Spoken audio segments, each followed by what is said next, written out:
So thank you, Nirupan and Karthikeyan, for joining us. And probably I would actually welcome you. A very good afternoon to both of you.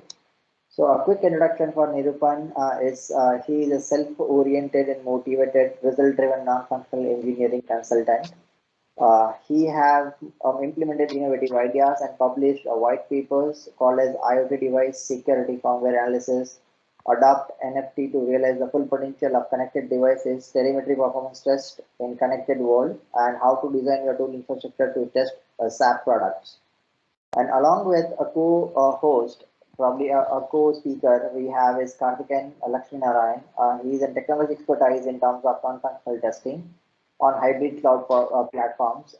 He's penned on a paper on performance verification on smart marketing metering systems and adopt NFT to release the full potential of connected devices. And he has also written a case studies about the micro focus load runner cloud supports digital transformations in multi cloud environment. And these people would be working on unlocking the power of machine learning in mobile NFT world. So with this, I would actually hand the session to Nirupan and Karthikeyan. So over to you guys. Thank you. Thanks, Karthik. Let me. Are you okay to share the screen? Karthik, you want me to do, or is it okay you're doing it? I don't see a sharing option. Probably, it's worth. Yeah, I will do it. Yeah, I will do it. Yes. Yeah.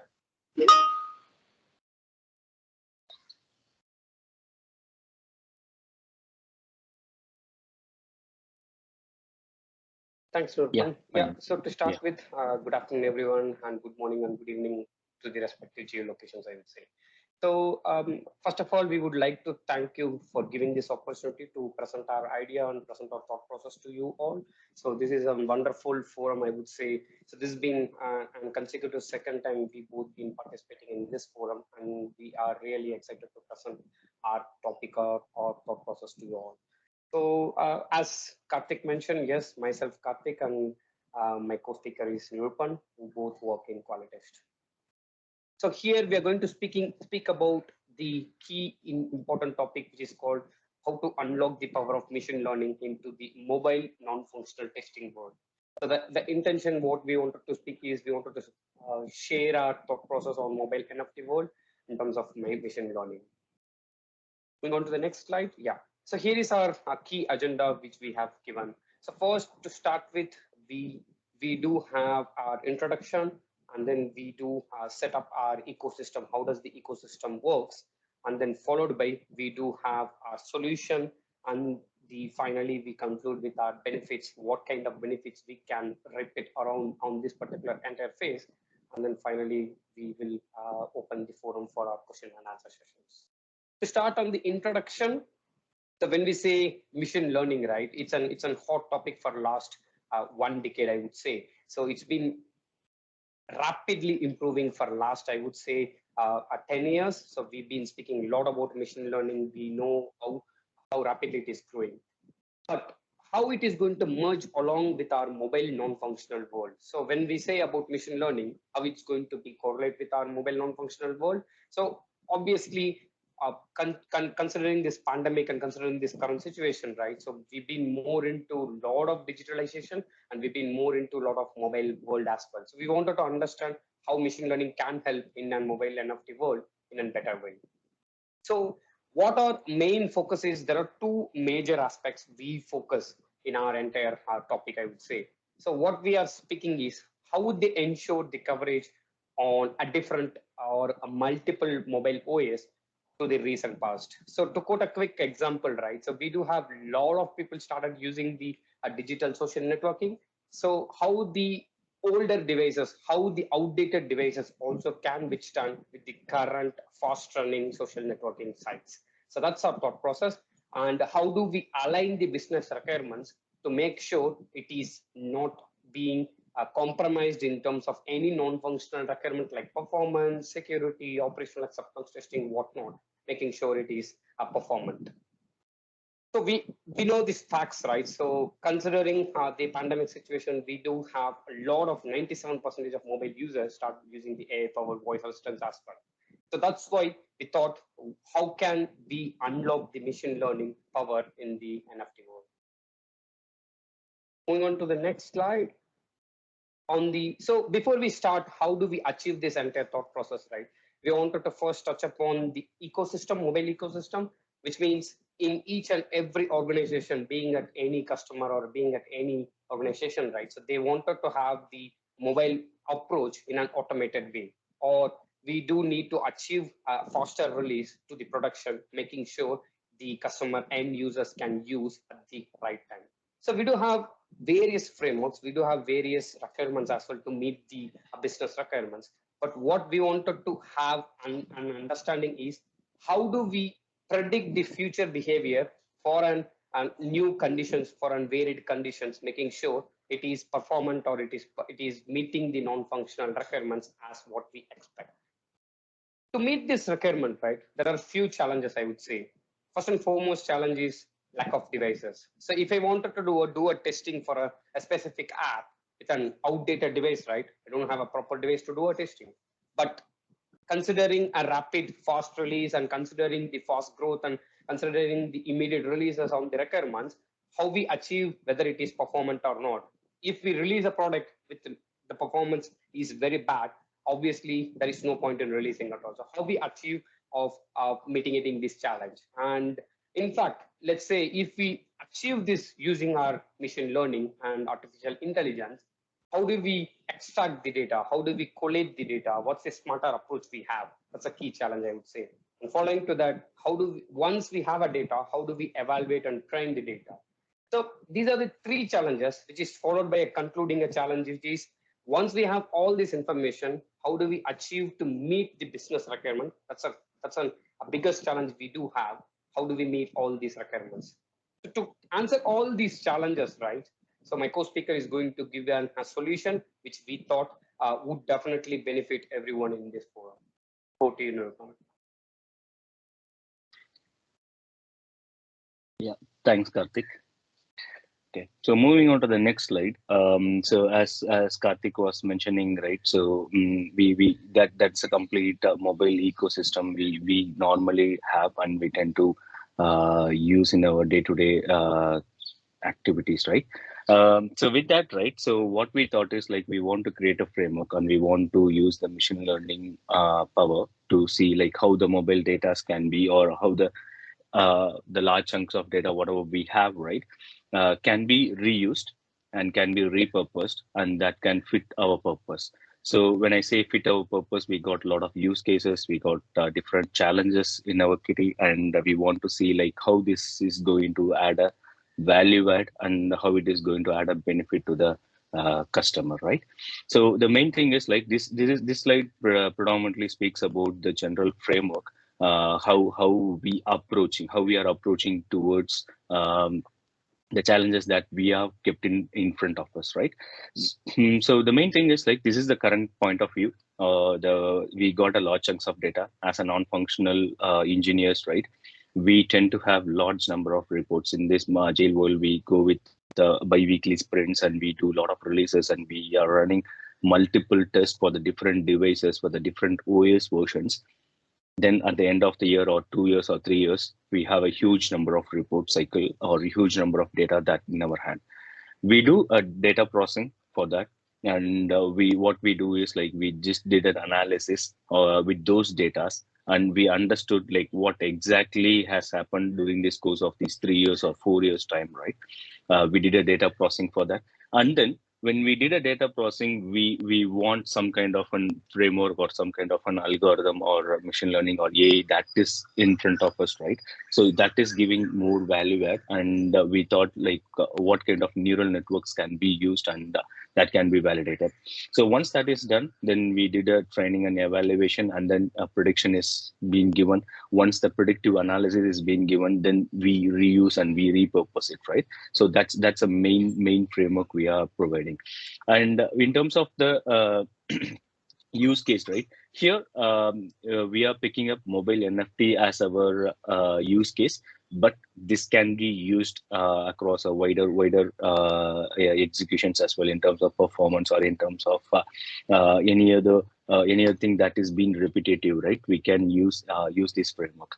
But here we are picking up the mobile NFT, and where we are seeing a different response times from a different mobile versions, right? And if we are lacking any kind of mobile devices, or if we are lacking any kind of mobile environments or ecosystems, right, or the infrastructure that a business cannot provide to us in terms of validating it, then this prediction is going to help us, right? So that is the main use case that we kept in front of us, that we picked it up as our view, and then we provided a point of view towards that. So when moving on to the next one, right? So in terms of solution or overview, right? So what we did is, right, first, as I said, we want to understand the data first, right? So we have a huge number of data chunks in our hand, and then what we did is, like, we collated all those data, and we see, like, what are the different metrics that we have in our hand. So when we say take a mobile, we can say it's either a OS version, or like, we are having a mobile. Say, okay, let me put an example, a real life example. We are having a mobile, and we are having different apps in a mobile. So the performance, whatever testing that is being done in our day-to-day life is like this: the backend service, the API service that has been validated in terms of concurrency, volume, or whatnot, right? So that has been validated. But the real performance issues and an end user predominantly sees in front of the device. So as a single user, so that particular user, how he is observing that performance issues, right? So that is a main thing. So in terms of mobile device, it can give varied response when we are having a different mobile OS version. Say, for example, if you are having Android 5 or Android 6 or Android 7, or in terms of any older versions of iOS, right? Then the performance or the performance of that particular OS versions varies. And similarly, if you have a different OS version, and if you have a device that is being lower end mobile device, then the mobile performance, it's being different completely. I'm saying about the complete mobile performance, and in turn it can impact the app as well to behave properly. So what we want to do is, like, for the data processing, we want to pick up the input fields that is going to majorly impact the response time of that particular app. So we have picked up certain things. So here we are just giving up just a high level view, like what are the, for easy purpose or for easy doing, we want to present it and to want to understand to the wider group, right? So we are just picking up a certain elements that is very easy for everyone to understand, right? So those are the data we have just picked it up over here in terms of OS, or in terms of battery, or in terms of processor speed, memory, or the network upload and download time, and the course that is being built on that particular mobile is being built on, or what kind of network you are using, whether it is a 3G, 4G, or Wi-Fi, or what it's a fiber broadband, or whatever it is, right? So those things.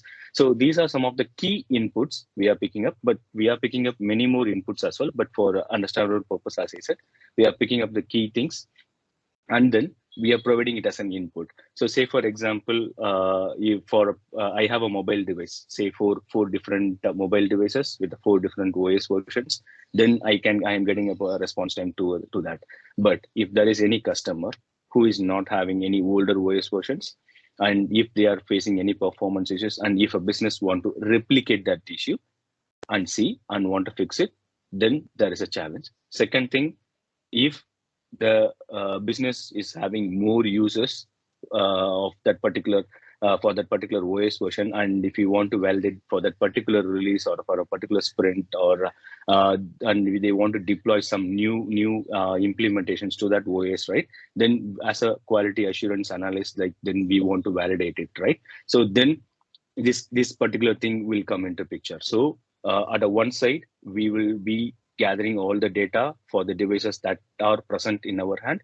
On the other side, we are gonna use all these inputs and gonna predict behavior for the versions that are not being available within our hand. So that's a second thing as a data visualization and analysis, right? So we are just mapping with those inputs and saying, like, okay, Android 7 and Android 8 or Android 9, whatever that is in our hand, that that is going to be mapped into a graph. And in terms of step 3, right, it's all about a kind of a prediction. So as I said, you have 2 plates, and one plate you have all the informations, and the second plate is like all about like what you want to predict. And to bridge this gap, we are using the framework. So there comes this framework, and there comes this particular piece of algorithm that is going to get this data trained, and that is going to provide us an outcome and say like, okay, for this particular, if this is the particular piece of inputs that you are expecting an outcome, and this is the algorithm that is going to use that particular data and then going to provide an outcome for it, right? So those things are being going to use. So here, what is the main thing over here we want to see as an outcome, right? Here we are focusing on the response times.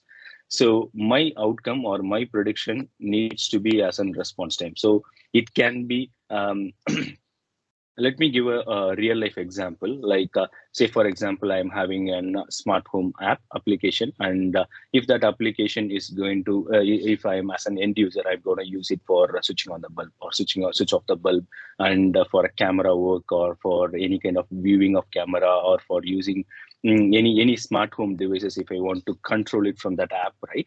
Then I have the devices, I want to validate it, I got a data. And similarly, I'm having an on the other side, I don't have the OS version, or I don't have that particular piece of devices to validate it, and I want to see how the response times are looking like. Then I can use the data, whatever I have in hand, and use this algorithm, put it into this algorithm. This framework will validate everything, train the data, and predict for the device, or for the build, or for that particular OS version, and say like, okay, this is how your response time is going to look like. So and it will be giving up a kind of a percentage as well, and it will be giving a score where it will show like, okay, this is how your score predictions are looking like. So when we use huge chunks of data, right? So when we go with a lesser data, the prediction might give a different view. But when we use a huge chunks of data, right, it is going to give a prediction that is closer enough, that can give a confidence to us, confidence to business, confidence to a product owners or a scrum masters, or for a business analyst, everyone, right? That is the main agenda that this is going to provide us. So if in terms of like benefits, right, if we want to see predominantly, if I want to say as a benefit, because I got a challenge, I got 4 challenges in front of me. One, I got a data, but I don't know what I need to do with it. It is of no use. Second, we had a challenge of like, if I have a lower OS versions and everything, then how are you going to predict it? Third, like how the business is going to use all these flavors, right? And then they want to see how the future prediction or future volume is going to look like. And fourth, like in terms of like how as an quality assurance and a specialist or a non-functional engineer are kind of gonna help the business in terms of predicting the future volumes, right? That every challenge that is put forth in front of us, and we are using this framework, using the data that is in our hand, and gonna predict the future behavior. So in terms of delivery and business outcome, yes, this algorithm is giving us a prediction that is more than it's a closer enough prediction that is giving us a confidence, because we when we have a emulator to do all these activities, right, we don't know like how how much it is going to give us a prediction that is we are looking like. Because if we do any changes into that particular build for that app, and if you are going to implement it, we don't know like how this response time is going to look like for the end user customer, right? But this prediction can give us a close enough analysis and can give us a prediction, and the outcomes are positive. Second thing is like the time and effort. As time goes on, right, this can give us a different permutations and combinations for the business, and they can play around with it. So they can do different combinations, and they can do different analysis to it, and then they can say like, in next 2 years, this is how my business is going to grow. And the time and effort to put into that, right, it is going to be very less, and they're going to save a huge effort and huge time, and then it is going to yield them a bigger outcomes. And in terms of resource planning, so when I say resource planning, like so the recommending a right approach, right, will help the customer to predict the non-functional information for different OS versions and the app release, right? Everything will be better. So like in terms of if the customer want to onboard a new person to validate that, right? Then they can validate it. They can plan the resources effectively, and they can bring in, and then they can provide the NFS in a better way, and this can be validated in a much better position. And in terms of cost, it's a huge saving because this one algorithm or this one particular framework that is going to give you a huge cost saving because if you want to do a mobile performance testing, right? If the mobile performance engineering for different devices and for the different OS versions, you need to have n number of devices, and currently any older versions of devices are not available in the market itself. So the cost in terms of cost or in terms of the amount that is being spent into the particular project or a program, right, that can be massively saved. So at last, right, so if you want to see like this Duo solution helps on not only the mobile, as I said first, right, this is not only helps the mobile, but also this particular framework, an idea or the skeleton of it can be taken and can be used for the different performance approaches as well, like for web or anything, right? But the main thing is you need to understand what is the input you're going to feed and what are the parameters that going to impact the response time and what exactly your objective of predicting. So those are the main things that we want to set it up first before going into this, and then it can yield you a major benefits or more positive outcomes to it. So that is the main thing, right? So these are the things like we are putting forward in front of you all, like for this wider group. And as an idea, we are creating this, and we have seen major outcomes, and these are some of the key benefits we have mentioned. But even more, we are reaping it out of it. So these are the main things like we want to showcase to you all. Yes, and over to you all. Thanks for this time. Yeah. Any question and answers, please? Thank you. So any questions, please? Sorry. Yeah. Guys, wonderful session and wonderful information conveyed. Right. So thanks a ton, Karthikeyan. Thanks a ton, Nirupan. So any questions from the audience, Paul? Because I do have a couple of questions from my end as usual. But I'm just wondering if people has any sort of a questions. In that case, we can take it up. Okay, so it seems like we don't have the questions from the audience. So with regards to machine learning from my end, the question is like, at what frequency do we train the model, and on which all the parameters we keep on training the model?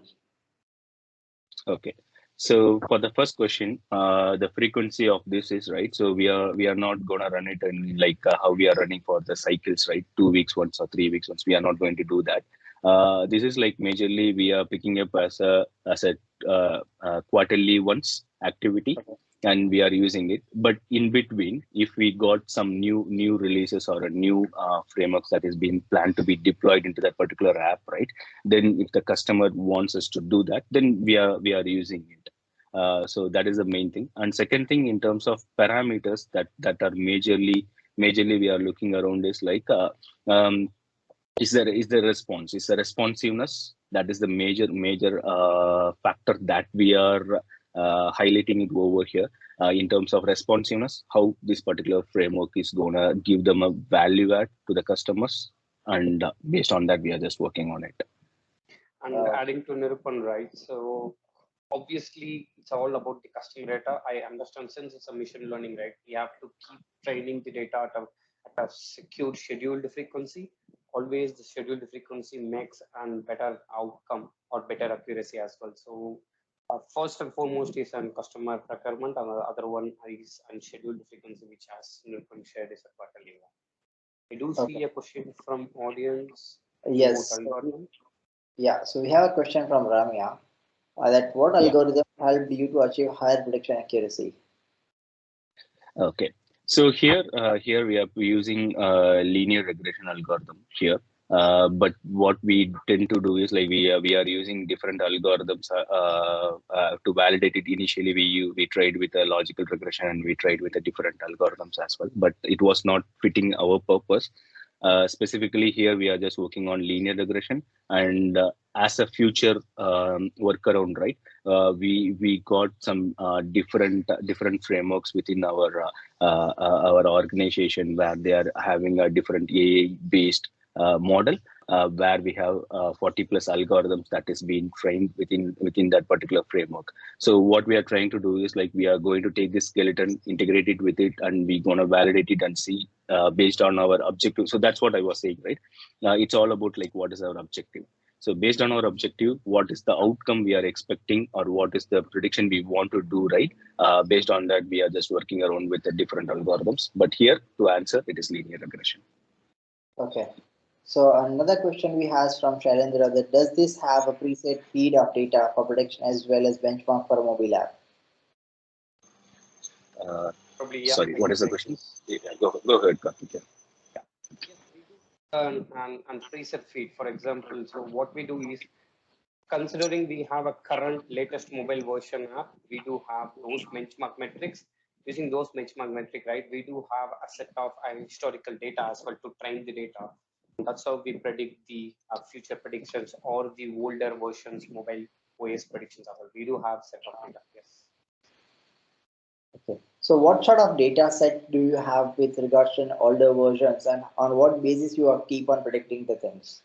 So Okay. let me give a quick Go ahead. Yeah, let me give a quick example, right? So if I release an app in a next week, what we do, right? We do tend to do an performance testing or a non-functional testing with our latest device using our latest mobile version and latest app.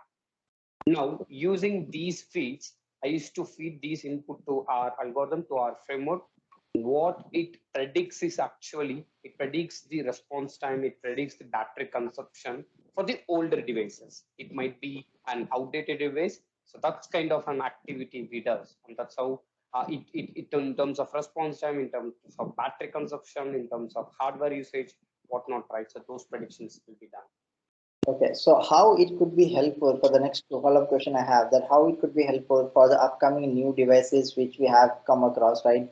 Suppose, for example, iOS 6 and now it's iOS 13. So we would have a lot of transition into that phase from iOS 6 to iOS 13 with regards to the hardware, right? With regards to internal changes and the structures and everything. So how it could predict that this is compatible for iOS 13, or what could be the behavior of an applications when it is getting installed on iOS 13? Will it be with regards to any kind of change on hardware side? Okay, so let me take that question, Karthik. Yeah. So in terms of this, right? So here that's the main agenda, main reason. Like we are taking the parameters, input parameters from an hardware spec that is impacting that particular application, right? So so when we are having an iOS 6 and the hardware spec for that iOS 6 and for hardware spec for iOS 13, it's going to be drastic changes. It's going to be very different, right? So but we are having an input that is being picked up, and the response times that has been picked up from a different iOS devices, which are the physical devices that we are having in hand. So the input parameters that we are validating. So that's the reason, as I said, right, our first step is all about like a data processing. So when we have a data from the physical device, whatever the response time that we have got from that physical device, we process that data, we analyze, and we say like, okay, these are the parameters that are impacting, and that we map it to the devices that we are expecting an outcome. So that's a main process, or the first step that we want to do before going into any kind of predictions. Okay. Okay. So with regards to a linear regression algorithms, which you mentioned that you are using linear regression algorithms, right? So what is the predictions did you came across so far while you guys are doing and executing such things? Okay, so I will give you one real example, like what is the outcome that we have seen. So there was one of the customer, they were using Android 5 and Android 6, if you believe. They are very old, and they were very so there was a performance issue for them, and it came to our desk. And what we wanted is like, we want to speak to the customer, and we want to understand why still they are using Android 5 and Android 6. So when I talked to that customer, what he said is like, I am afraid of upgrading the OS version, and still I want to go with these OS versions or Android 6 or 7, and I don't want to do any changes. And so there were like, to our surprise, the percentage of users within the lower OS versions are still there, and they had a performance issues. And the only real problem we had is like, we didn't have any kind of devices to validate it actually. So to make a confidence saying like, okay, they are seeing a performance issue, because customer updated saying like, okay, we are seeing an issue. But we as a quality assurance specialist, we want to see and replicate that issue, right? So, but we didn't have any devices, or we didn't have any kind of metrics to say like, okay, there is an issue, and to take it to a developer to fix it, right? So that is the major challenge we had, and that's where we wanted as a kind of a prediction to see like, okay, if we did an analysis to that, whatever physical devices, and take the data, processed it with this framework, and we got an outcome of the response time, and we were I won't say like it's 100% close enough. I will say like almost 80 to 90% it was close enough to that response time, and we were able to fix it. We were able to replicate that, and we were able to fix that issue as well. Great, that's really awesome. So how did you? Yeah, please go ahead, Karthikeyan. Yeah, go ahead. Yeah, and to be very honest, that was our igniting point to think through about this entire thought process. That was actually I'm looking out for, right? That why did you came across this topic, and this is what I actually was seeking out for. So thank you so much actually for helping me out to understand the entire thing, right? This actually helped me to clear out my thoughts as well. So because I am dealing day in and day out with the machine learning concepts and the machine learning applications which we are implementing at our end. So that was the reason, like I thought, like what could be an accuracy level and how we can improvise that, because even we have used the linear regression, but unfortunately we couldn't get that sort of a results. Probably I need to get in touch with you to make sure that we guys are actually implementing our, like at the potential level what linear regression is supposed to use it, right? So probably that's a pretty good idea on that side. Yeah, thank you. So any other questions from the audience front actually before we go on a break? Because after this we would be having a break of 10 minutes, and we would be back again at 4 o'clock. So I would request audience, if we still have 2 to 3 minutes left. If not, then probably I can share my screen, and I would actually thank you. Thank actually Nirupan as well as Karthikeyan for the sessions, which actually helped us out. Right. Yeah. Thanks, Karthik. Thank you. And it's really a great thing. Like as Karthik mentioned before the start of the session, right? So this is the second time we are coming in. So last time it was IoT, and this time it was AI/ML. So we are very happy actually to present our paper in this forum. And thanks. We are looking forward for the next year as well. Yeah. Thank you. Thank you, guys. Thank you. So